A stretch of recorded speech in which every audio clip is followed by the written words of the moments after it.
If you want to know how the New Orleans Saints can take it to the next level on offense, let me tell you why it is that 3 yards can make all the difference. We got all that and a little bit of lanyard for you on today's episode of Locked On Saints. You are Locked On Saints, your daily New Orleans Saints podcast. Part of the Locked On Podcast Network, your team every day.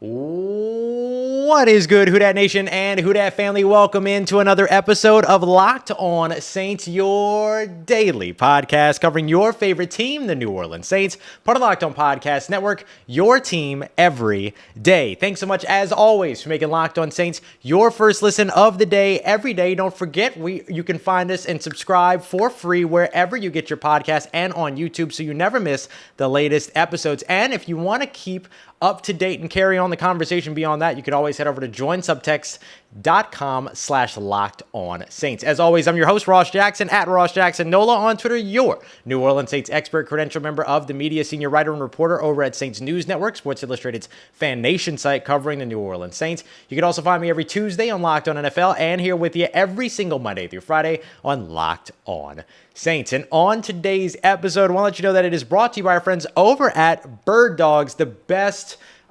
fitting joggers, shorts, pants, all that stuff that you're ever going to find. You can find more and learn today over at birddogs.com/lockedonNFL, and you're going to be able to use that promo code LOCKEDONNFL as well, so you can get a free custom Bird Dogs Yeti style tumbler with every order. Tell you more about them later on today's episode. We're going to be taking a look at the fact that Bryan Bresee got his first team reps. What that means, was it just about situation, or was it a little bit more about his progress throughout the offseason so far? We're going to take a look at our attendance takeaways for the New Orleans Saints OTAs, but first, I want to start off with how Michael Thomas and Derek Carr can come together to help create a next level offense for the New Orleans Saints. Now, I'll say this with a little bit of a disclaimer, because it is clear that Derek Carr and Michael Thomas have what it takes to take the Saints offense to the next level as compared to what they were last year. Let's face it, this offense kind of has nowhere to go but up from where it was last year. But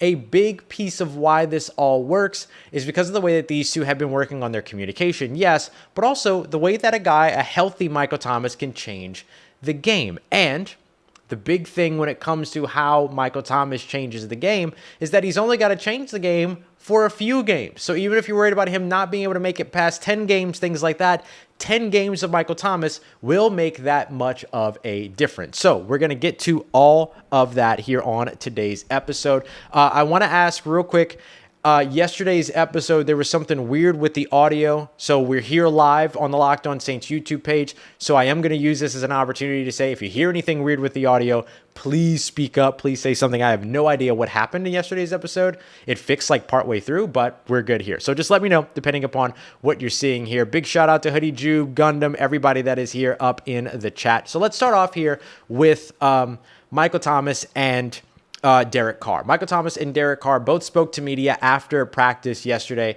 and there was something that Derek Carr, I think, highlighted that shows you how a healthy Michael Thomas can take the Saints to the next level. And it was kind of about yards after catch, which is not the way that we usually talk a lot about Derek Carr, or really, about how we talk about Michael Thomas. We don't often talk about Michael Thomas as a yards after catch guy, but I also take issue with the way that we talk about yards after catch, and I, Ross, am guilty of this myself.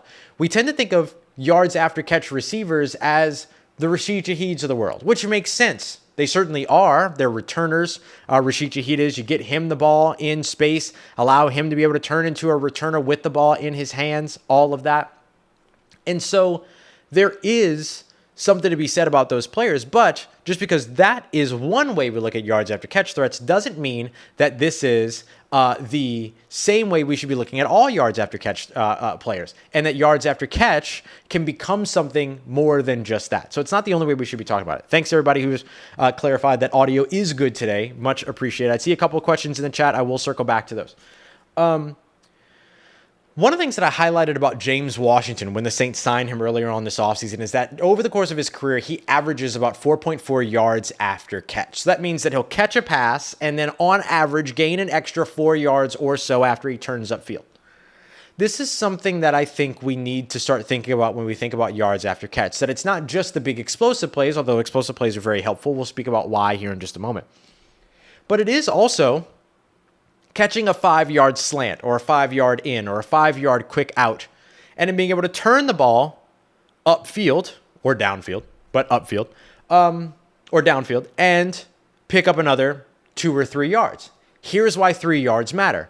3 yards can be the difference between a second down or a first down slant that turns second down into 2nd and 2 versus 2nd and 5. This is one of the things that Derek Carr highlighted in his press conference yesterday, and one of the reasons why he's excited to work with Michael Thomas for as long as Michael Thomas can and will be on the field in 2023. Because Michael Thomas is the type of receiver who you throw a 5-yard route to, and what does he do? He doesn't dance. He doesn't try to create sideline to sideline. He gets straight north and south, kind of like a running back. Gets straight north and south, headed toward the end zone to try to pick up some additional yards. One of the things we were very excited about when it came to Jarvis Landry joining this team last year was the fact that Jarvis Landry very rarely in his career went down on first contact.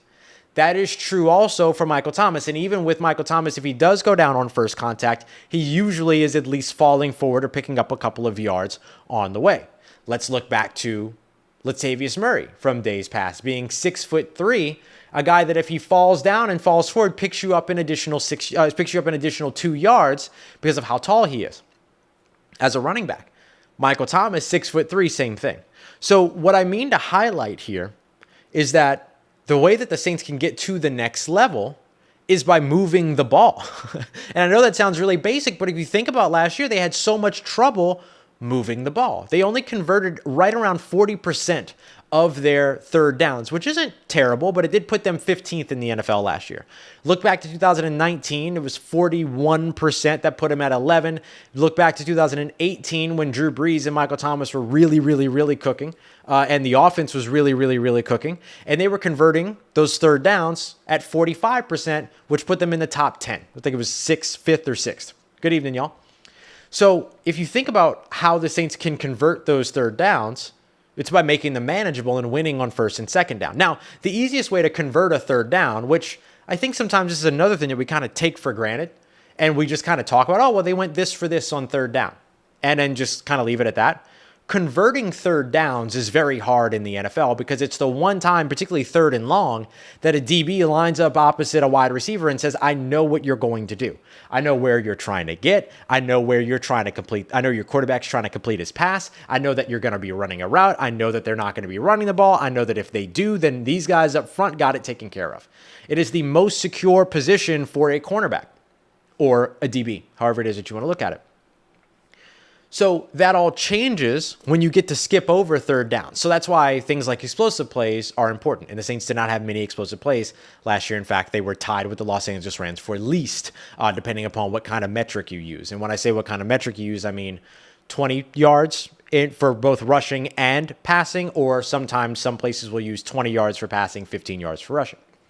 So the way that Michael Thomas changes things for you is that if you complete him a pass 8 yards downfield, he can probably get you those extra 2 yards, a fresh set of downs, no need for a third down. Or at least he gets you playing ahead of schedule early on. This is what we saw from the Saints week 1 when they really needed it in that fourth quarter comeback against the Atlanta Falcons. So this is what I mean by Derek Carr and Michael Thomas have the ability to take things to the next level for the New Orleans Saints offense, even if we're just talking about 3 yards after the catch per catch. That ends up being a big deal for the New Orleans Saints and how they want to be able to run their offense, how they want to be able to win with their offense, and how they want to be able to win games. And these are the things that help you win games. That's one of the reasons why the Saints believe that if Michael Thomas was there, not just for the big catches in the red zone, not just for the big contested catches downfield, all that other stuff, but still taking a 1st and 10 and turning it into a 2nd and 2 as opposed to a 2nd and 5 can make all the difference for an offense and its ability to get rolling. So that's why I say that Derek Carr and Michael Thomas, if healthy, have all of the tools that they need to help the New Orleans Saints take their offense to the next level. They can't do it alone. They'll need the other guys that are around. That's one of the reasons why Chris Olave has been so important and impressive throughout OTAs, Juwan Johnson, all these other guys. But they have what it takes to help get that started. Coming up next, speaking of Michael Thomas, speaking of Chris Olave, speaking of Juwan Johnson, these are all guys that we spotted at OTAs. So what are some of the big takeaways that we have when it comes to OTA attendance? Well, the big part of it, and the biggest thing that you should know, is that this team is absolutely bought in. We got that coming up for you as we continue on with today's episode of Locked On Saints, part of Locked On Podcast Network, your team every day. And today's episode of Locked On Saints is brought to you by our friends over at Bird Dogs. These are my absolute favorite pants, shorts, polos. They have everything that you're looking for. And especially with Father's Day around the corner, you need to know about Bird Dogs. I've got 4 pair of Bird Dogs, 3 shorts, 1 pair of joggers, and I can't wait to get another pair of those joggers. Black, they got this like nice little like teal green on the inside. Teal's one of my favorite colors to wear. And so I love what Bird Dogs has to offer. Everything that you feel like you're getting from Lululemon, but the fit is even better. The no sweat, stink sweat technology that they have is even better. Everything about Bird Dogs is better. And today, I want you to go and find out for yourself. So do me a favor, head over to birddogs.com/lockedonnfl. And when you make your purchase, because you'll fall in love with everything that's on their website. When you make your purchase, whether it's for you or for Father's Day, use the promo code LOCKEDONNFL. You're going to get a free Yeti style tumbler with your order. That's birddogs.com/lockedonnfl for that free Yeti style tumbler. And I promise you, once you get these, you will not want to take your Bird Dogs off.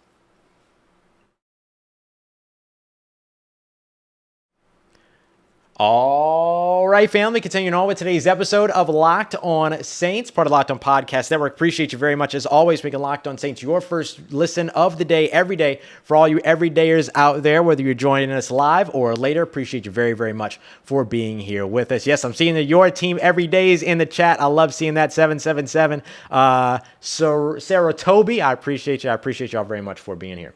So I want to go over OTA attendance and why it's so important. I promise you we're going to get to breaking down lineups and things like that as well as a part of this. I had something special that I wanted to do with that, but I'll find another way to do that later on in the week that I just couldn't get together in time. But don't worry. We're always growing here at Locked On Saints. We're going to get you taken care of. But when it comes down to OTA attendance as a whole, the biggest takeaway for me is that the Saints offense, the Saints defense, the Saints team is remarkably bought in and ready to go. I mean, you look at the attendance for the first week, you saw 10 people absent. The second week, it was 15 people absent. And so in the third week, there was only really just a few people that were absent, not really a ton at all. And so they were hovering right around that area altogether of about like 85-90% of their attendance. So what you're seeing is some of the things that you see with a team that's undergoing a lot of change, right? I continue to highlight this big time, that over on the offensive side, you have a new quarterback. That new quarterback usually means that your offense is going to be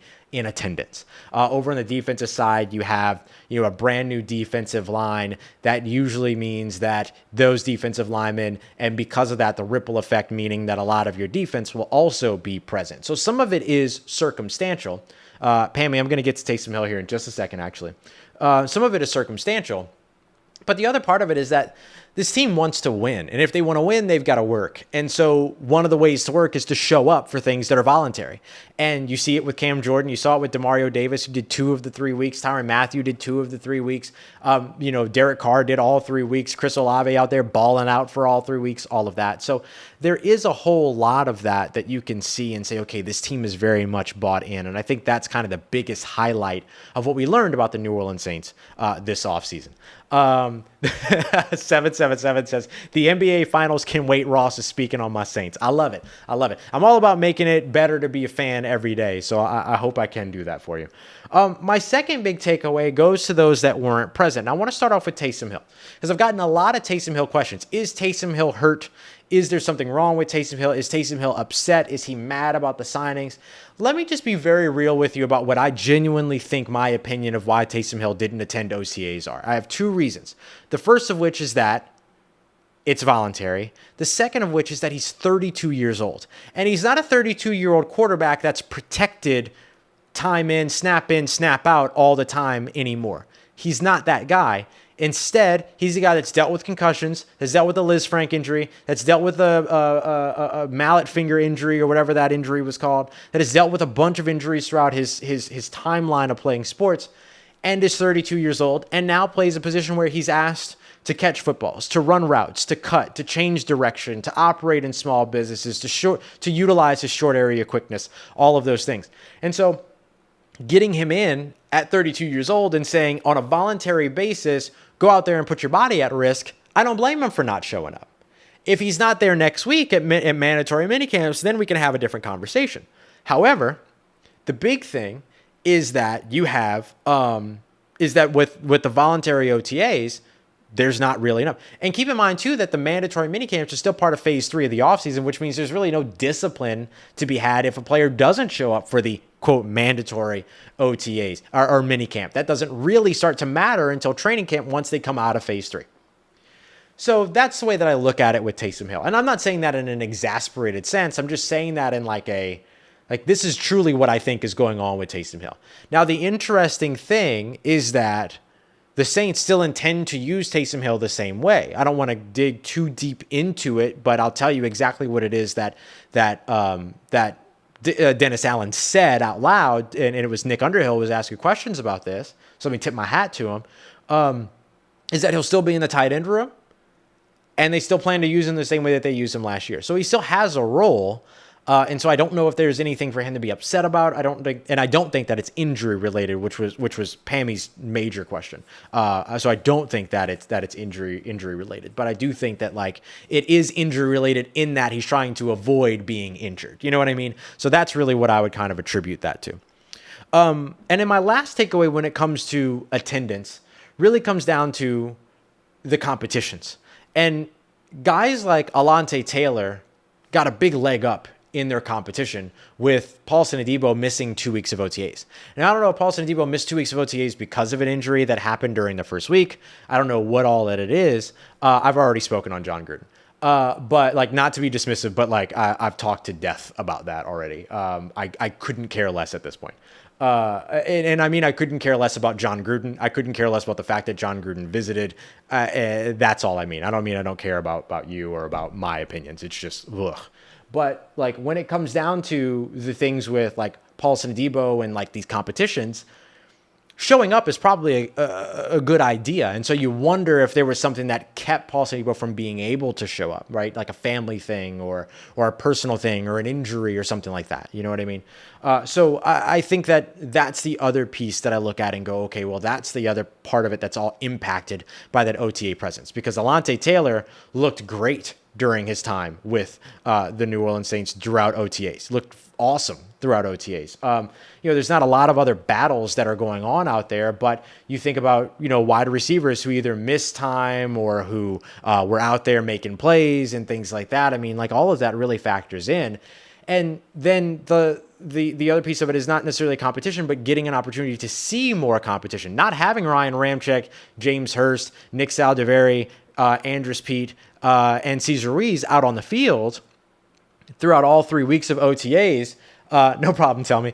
Throughout OTAs and all that, that gave the Saints an opportunity to be able to see who are all of the other people that are there and who are a part of, the offensive line and depth and all that, and getting an idea to be able to start looking at some of those depth positions and all that. So I do think that there are all of those pieces that you also get to figure out a little bit based upon some of the absences out there outside of just, who was present, how the absences actually end up meaning better things for some of the younger guys, Storm Norton and Lewis Kidd and Calvin Throckmorton and Landon Young and all of them. Real quick, because it's kind of relevant to the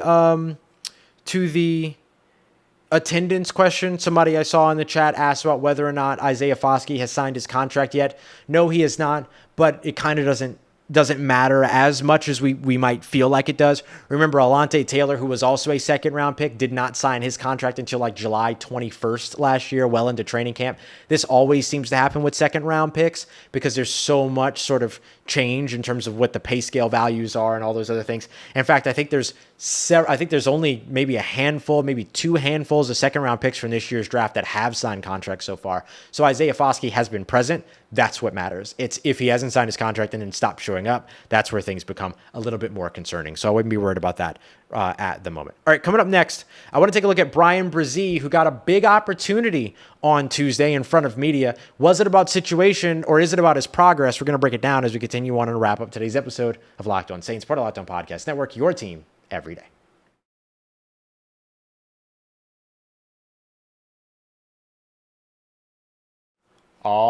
Let's get it. Who Dat Nation, wrapping up today's episode of Locked On Saints. I did the let's again because I got all